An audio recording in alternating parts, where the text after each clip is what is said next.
Hi, everyone, and welcome. Thanks for joining us as we say goodbye to November and welcome in the month of December in just a few hours. Doing so on a wintry note, nonetheless, as we thought was coming since mid to late last week, certainly. And we might even see some accumulating snowfall before I see you back here tomorrow night here in the viewing area. Another round of some flakes, which could add up. Some dusting grassy areas and rooftops in parts of Kentucky today. For the most part, it's been a wet event for us. We've seen flakes fall, just not adding up. That could change. We have a winter weather advisory in effect. It starts in just a few moments and lasts till in the morning. I'll outline your updated snowfall predictions in just a few seconds. High school football scores from second round playoff action this past Friday night from the viewing area. And of course, we will spend much of tonight as it's been as long, if not the longest, number of days without an update since the pandemic began. Of course, being off for the holidays, 4 days worth of numbers to get you caught up on locally. A great deal there, many from our nursing home, as well as the state.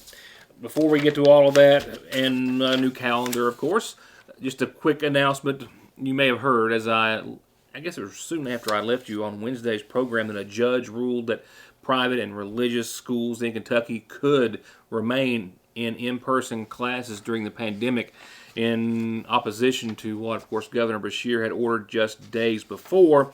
But then, over the weekend, the Sixth Circuit Court of Appeals denied a temporary restraining order that would have allowed those private and religious schools to be back in class today for in-person curriculum. Halting in-person classes from November the 23rd through December the 13th, as was ordered by the governor, will stand per the courts for all Kentucky schools, including private and religious. In the ruling that was issued yesterday, the judges determined that basically, since the governor's order pertained to all schools and did not single out any based on religion or any other classification, if you will, that the order was applicable to all schools and did not discriminate against religious institutions.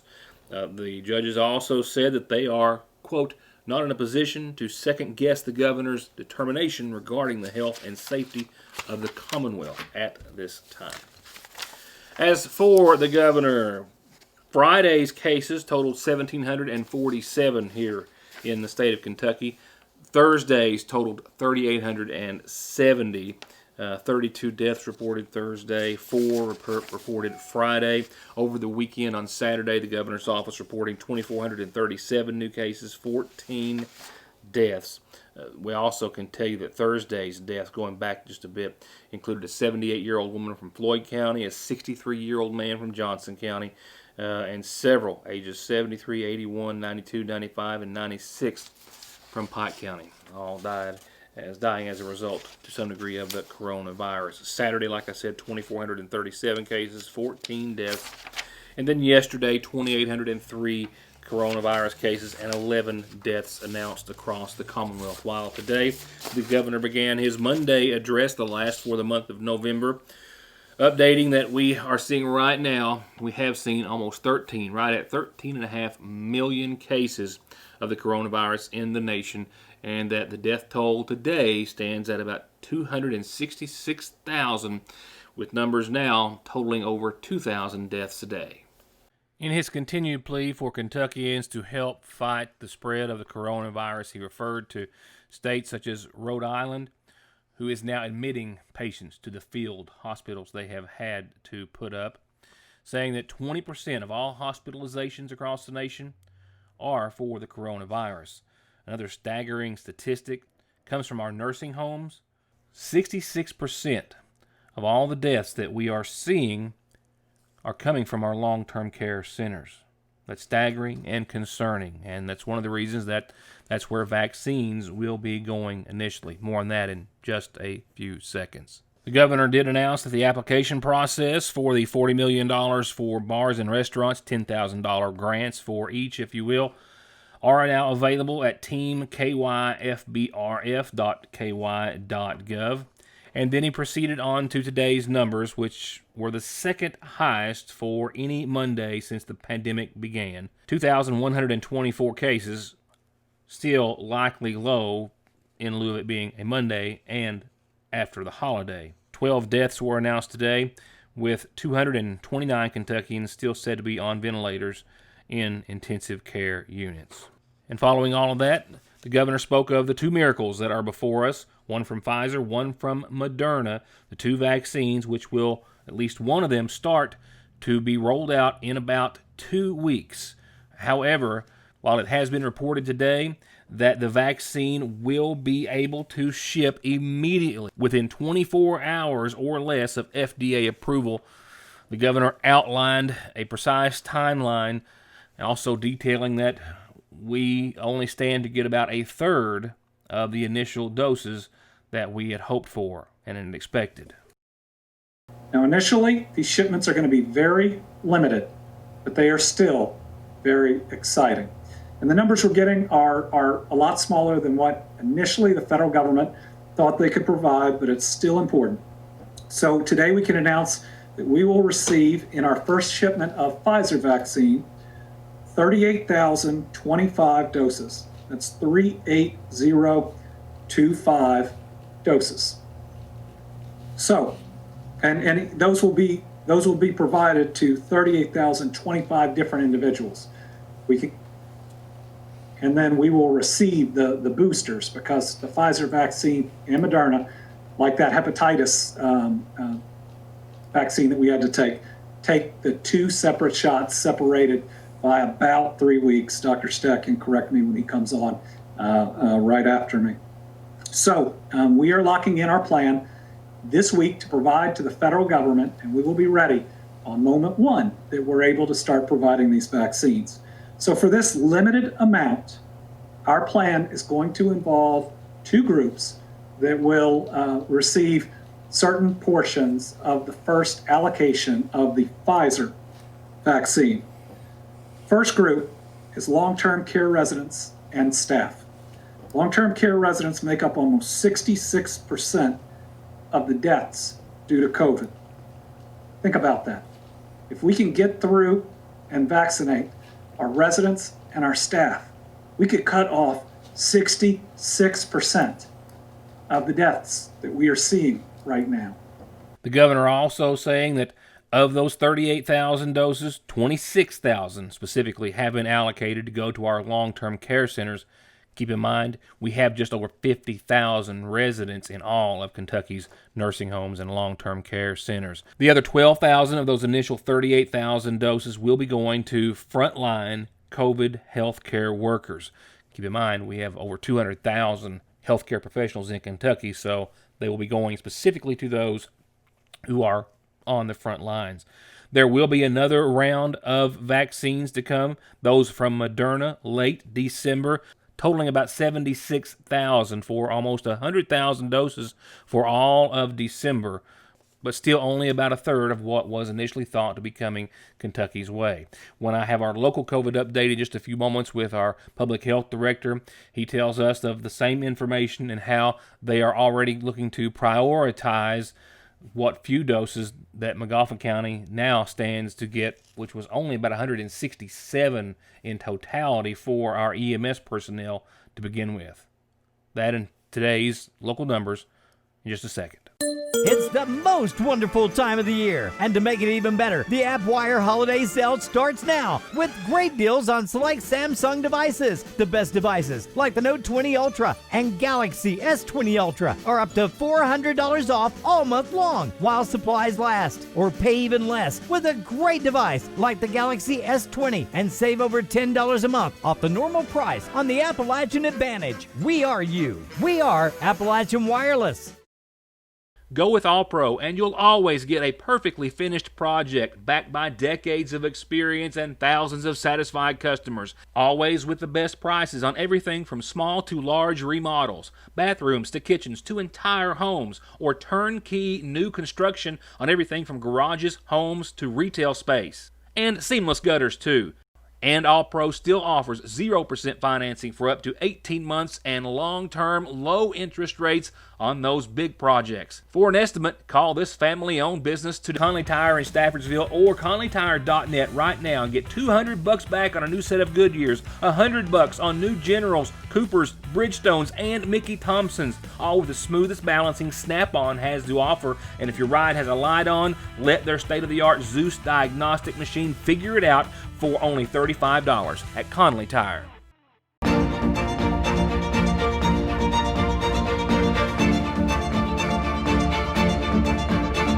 I'm Dr. Jason Zimmerman at Highlands ARH, the healthcare system of Appalachia.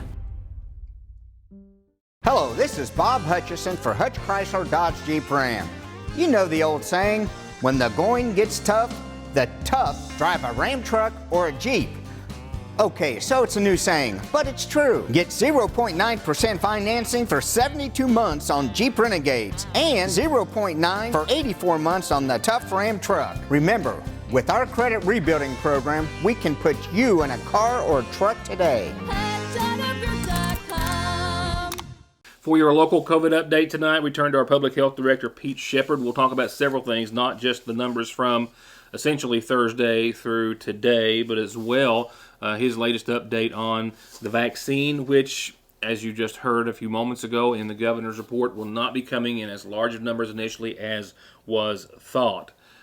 While Shepard will go through the number of cases over the course of the past several days, I can tell you they total now 576 cases for Magoffin County. We have 3 Magoffin Countyans still in the hospital. 3 of those are residents from the Sayersville Nursing and Rehabilitation Center. We also have 2 of those 11 on ventilators. For now, here is the tally, individual day tally, essentially beginning with Thursday's numbers, which were rolled in to Friday's. Yeah, no, we didn't do anything on Thursday. I let my staff off. We didn't make no faxes. We didn't make no phone calls or nothing. I told them to go home and have one day off. But on Friday, we wound up with 21 cases. Now, that was 2 days together, Thursday and Friday. We had 21 positive cases on Friday. Then on Saturday, we wound up with 7 more additional cases. Sunday, we had 6. And then today, we had 21. And part of that is some nursing home comes in on Monday that they really test on Saturday, or that's positive on Saturday or Sunday, but we just get them on Monday. So I think 13 of those today was nursing home residents out of the 21. Wow. So do you have totals? When we left last week, we had a total, on Wednesday, we had a total of 74 residents and 30 staff at Sayersville Nursing. How many does that put us at today? Our records show we have 89 residents and now have tested positive for the coronavirus, and we have 43 employees that have tested positive. So I understand if they had just a little over 100 residents, of course that number, there are residents coming in and going out, but I would think that would be a relatively small number. So essentially we're nearing everyone in the facility. Yeah, pretty close to getting 100% of the residents to be positive. And that's what other nursing homes have seen too. Once it gets in, it just kind of explodes in that type of environment. And there's not a whole lot they can do about it no matter what they do. You talked to Floyd County, Johnson County since you've been back in the office, know what their status is generally? Yeah, Floyd County's, I talked to Thursa, the director there today, on a Zoom call, and she said they're swamped.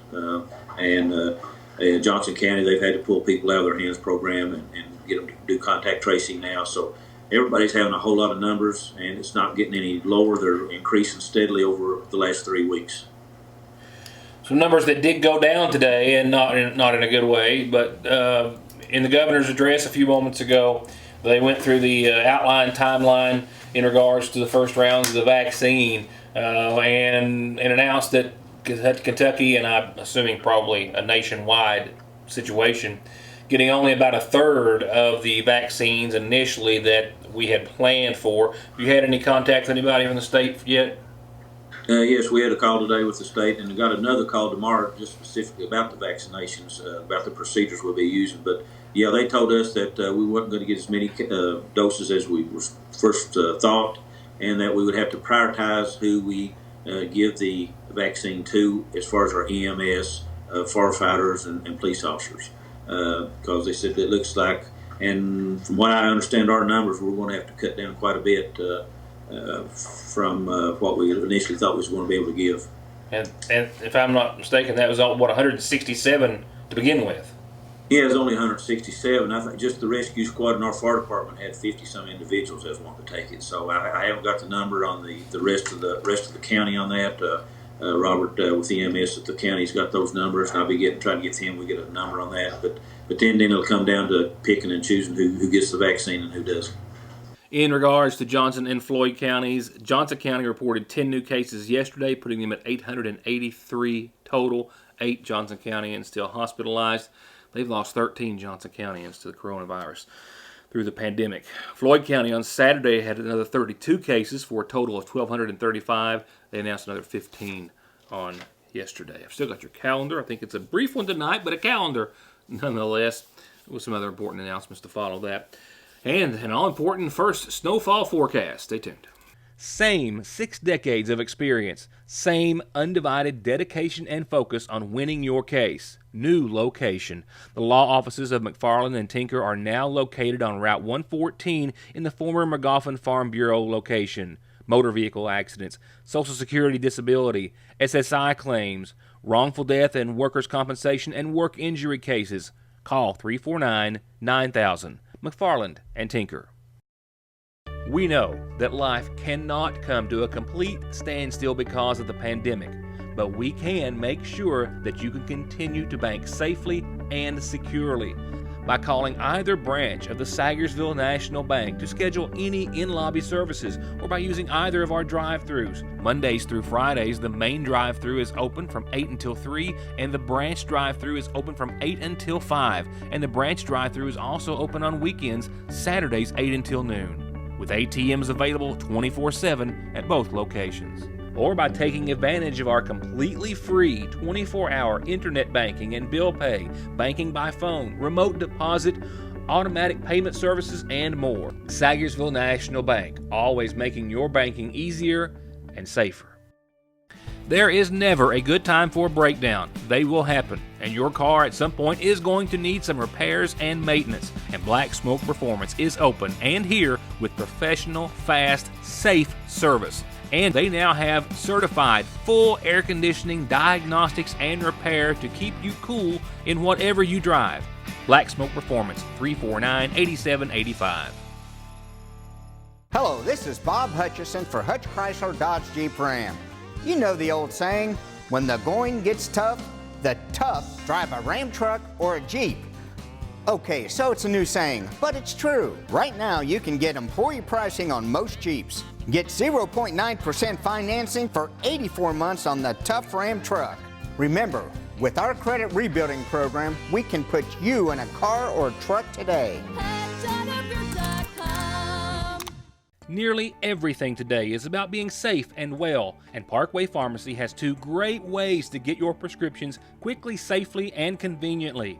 Simply pull up curbside and call and let them know you're there, or circle around the building and drive through. And just in, a fresh inventory of Atalo, premium CBD oil and cream products for managing pain, anxiety, depression, rest, digestion, and more. All at Parkway Pharmacy in Salyersville.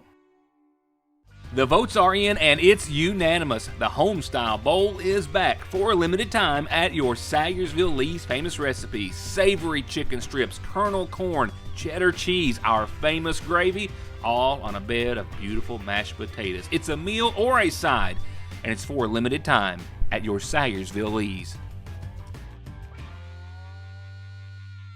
Hello, this is Bob Hutchison for Hutch Chrysler Dodge Jeep Ram. You know the old saying, when the going gets tough, the tough drive a Ram truck or a Jeep.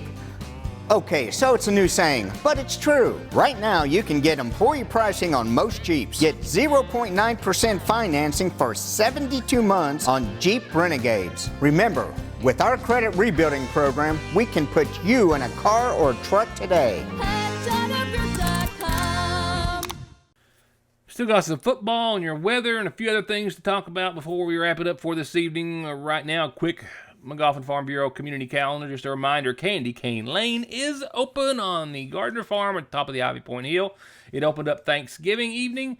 Look for Santa's mailbox, kids. Can't miss it. Write those letters. Put them in the box. They more than likely will get a reply from Santa and the elves. And you'll get a reply from whatever announcement you want to put on our calendar if it solicits one, because everyone's watching. And that goes for birthdays and anniversaries too, so keep that in mind. I do have, looks like at least 2 funeral service announcements to pass along to you tonight. We've been told that services were actually held earlier today for 60-year-old James Kenneth Howard, who passed away on Friday, the son of the late James Salyer and Janie Howard Salyer, who survives. He's as well survived by his son Skylar, brother Tony Salyer, sisters Bernice Jenkins and Sabrina Salyer. Again, 60-year-old James Kenneth Howard of Salyersville laid to rest following services earlier today. And 94-year-old Yvonne Owens of Salyersville passed away on Thursday. I'm told that arrangements are still being made at this time and to be announced soon by the Magoffin County Funeral Home. Again, 94-year-old Yvonne Owens of Salyersville.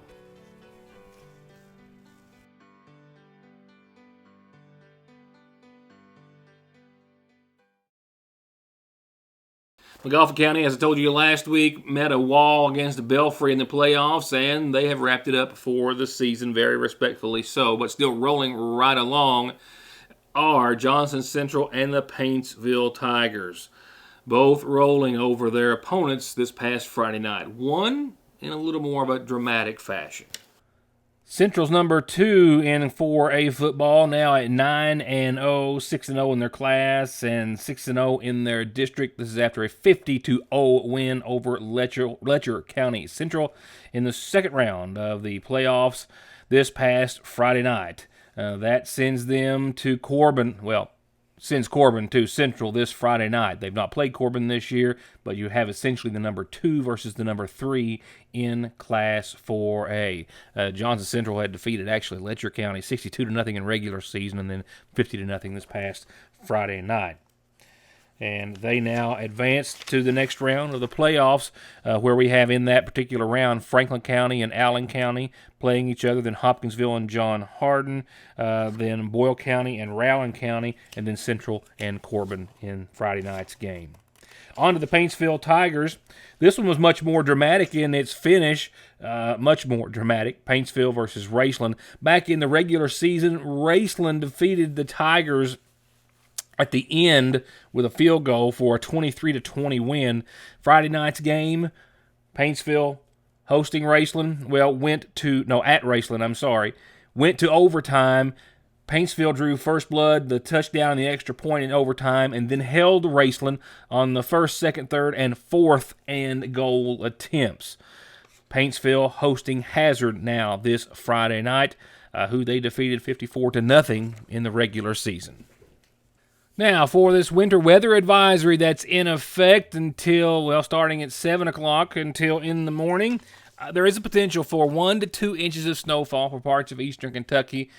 I just can't see it overcoming. As far as the roadways are concerned, the rain that we've seen, the ground temperatures, but you're going to see a little bit of a light dusting possibly on the rooftops and maybe elsewhere. And with lows in the 20s tonight at 25, that could cause some late night and early morning travel issues. Not making light of this situation, but, we know what the weather's like, and we've lived it, and this is just a little prelude of much bigger things to come, possibly at least.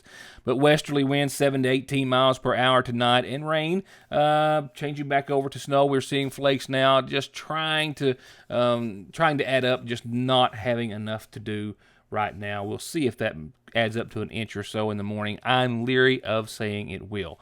But look what happens there weather-wise afterwards. 35 tomorrow. Flurries leading way to some sunshine tomorrow. 19 colder for your nighttime low tomorrow night. And your Tuesday looks to be a bit breezy. Westerly winds 7 to 10, 18 mile per hour gust tonight, and then again tomorrow up to 21 miles per hour. So breezy conditions, flakes flying, no big accumulation, but enough to cause some possible travel problems, as you saw. So then, Wednesday, sunny, as you saw, in 45. Clear that night in 21. Thursday, as you saw, I'm a little bit behind. 47, mostly cloudy, a 20% chance of some rain or snow. And then there you are, finally. Friday, I've caught up to the graphics. 46 on your Friday, mostly cloudy skies, a 30% chance of some rain and snow. Ditto for your Saturday, low 40s, mostly sunny, a 30% chance of some rain or snow.